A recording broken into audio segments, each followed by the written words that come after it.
यह पानी पीने का लायक नहीं है, वो खाना खाने का लायक नहीं था। गाइस आज हम यहाँ पे वर्थ और डिज़र्व का यूज़ देखेंगे। वर्थ का मतलब होता है कोई भी चीज़ जो अगर नॉन लिविंग हो तो उस जगह पे हम वर्थ का यूज़ करते हैं लाइक के सेंस में, ओके। और डिज़र्व जब यूज़ करेंगे कोई भी लिविंग बीइंग होगा तो उस जगह पे हम डिज़र्व का यूज़ करते हैं। इसका बनाने का स्ट्रक्चर होता है बड़ा ही सिंपल है।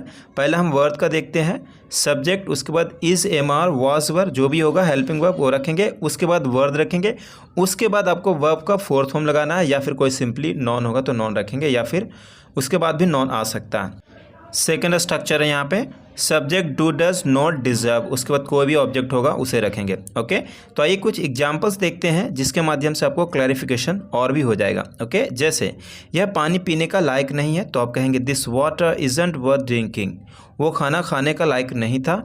The food wasn't worth having, okay, या फिर ईटिंग कह सकते हैं। ये कपड़े पहनने के लायक नहीं है, this clothes are not worth putting on, this clothes are not worth putting on. वो जगह घूमने जाने का लायक नहीं था, वो जगह घूमने जाने का लायक नहीं था। That place wasn't worth going for walk, that place wasn't worth going for walk. अब हम यहाँ पे डिज़र्व का यूज़ देख लेते हैं, ओके। स्ट्रक्चर तो मैंने आपको ऑलरेडी बता चुका हूँ।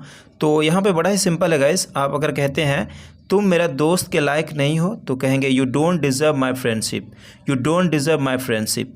तुम वो प्रमोशन के लायक नहीं हो, you don't deserve that promotion, you don't deserve that promotion. यहाँ पे सब्जेक्ट के हिसाब से डू डज में आप चेंज कर सकते हैं, ओके। तो चलिए मूव ऑन करते हैं।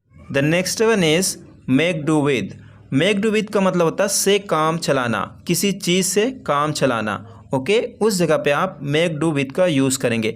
और हमेशा याद रखना मेक को आप चेंज कर सकते हैं टेंस और सब्जेक्ट के हिसाब से, लेकिन डू को एज इट इज़ रखना पड़ेगा, इसमें कोई भी चेंजेस नहीं होगा, ओके। इसका स्ट्रक्चर बड़ा ही सिंपल है, सब्जेक्ट और मेक को चेंज कर सकते हैं टेंस और सब्जेक्ट के हिसाब से, जैसा कि मैंने आपको कहा, ठीक है। तो आइए कुछ एग्जाम्पल्स देख लेते हैं। अभी तुम इसी फ़ोन से काम चलाओ, मतलब यहाँ पे इम्परेटिव सेंटेंस बनाया गया है, अभी तुम इसी फ़ोन से काम चलाओ। तो आप कहेंगे make do with this phone right now, make do with this phone right now, okay. आपको अगले साल कम पैसे से काम चलाना पड़ेगा, आपको अगले साल कम पैसे से काम चलाना पड़ेगा। तो आप कहेंगे you will have to make do with less money next year.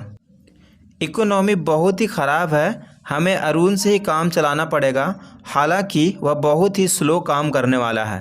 तो आप कहेंगे the economy is very weak, we will have to make do with Arun even though he is a slow worker, okay. या फिर he is about to work very slow, इस तरह से भी कह सकते हैं, लेकिन शॉर्ट में आप कह सकते हैं even though he is a slow worker. क्या आप फ़िलहाल $5 से काम चला सकते हैं और बाकी की मैं कल आपको दे दूंगा। तो आप कहेंगे can you make do with $5 for now and I will give you the rest tomorrow. ज़्यादा खाना नहीं था लेकिन हमने काम चलाया, there wasn't much food but we made do with, we made do with भी लगाएंगे। Next one is make do without. Make do without का मतलब होता है किसी चीज़ के बिना काम चलाना। उसमें क्या था, किसी चीज़ से काम चलाना, इसमें क्या होगा, किसी चीज़ के बिना काम चलाना। जैसे स्ट्रक्चर सेम ही रहेगा, सिंपली आपको मेक को आप चेंज कर सकते हैं टेंस के हिसाब से, लेकिन डू को आप चेंज नहीं करेंगे, ओके। जैसे मैं बगैर फ़ोन का काम चला रहा हूँ, I am making do without a phone, I am making do without a phone, okay. थोड़ा सा यहाँ पे लगेगा अटपटा मेकिंग डू विदाउट, लेकिन भाई ये यही सही है और ऐसे ही हम यूज़ करते हैं, ओके। मैं एक बाइक के बिना काम चला लूँगा, I will make do without a bike, I will make do without a bike.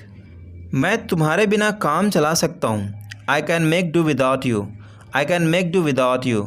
मैं बगैर उसका प्यार के काम चला लूँगा, मैं बगैर उसका प्यार के काम चला लूँगा। इसे आपको कमेंट करना है, okay. Next one is a fair bit of.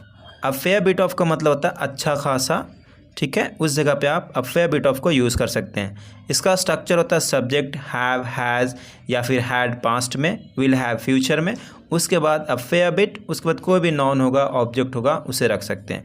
जैसे तुम्हारे पास अच्छा खासा पैसा होगा लेकिन तुम खर्च नहीं करना चाहते।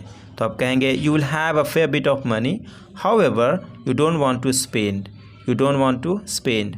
सेकेंड, तुम्हें अच्छा खासा नॉलेज है, you have a fair bit of knowledge, you have a fair bit of knowledge, okay. तुम्हें बचपन से पढ़ाई में अच्छा खासा नॉलेज रहा है, पास रहा है कोई चीज़, प्रेजेंट परफेक्ट टेंस में इसे आप बना सकते हैं। जैसे you have had a fair bit of knowledge in studies since childhood. You have had a fair bit of knowledge in studies since childhood. उसके पास अच्छा खासा घर है। He has a fair bit of house. He has a fair bit of house. The next one is sentence all along. All along का मतलब होता है हमेशा से, मतलब शुरू से, फ्रॉम द बिगिनिंग बोल सकते हैं, लेकिन यहाँ पे as a professional all along बोलो तो बेहतर होता है। ओके, ऑल अलोंग हमेशा से। अगर आप कहते हैं वह हमेशा से यहाँ आता है तो आप कहेंगे he comes here all along. आप हमेशा से जॉन के बारे में गलत सोचते हो तो आप कहेंगे you think wrong about John all along. Okay, मैं हमेशा से आपको खेलने दिया हूँ। I have let you play all along. I have let you play all along. वह हमेशा से तुम्हारा तारीफ़ किया है। He has appreciated you all along. He has appreciated you all along.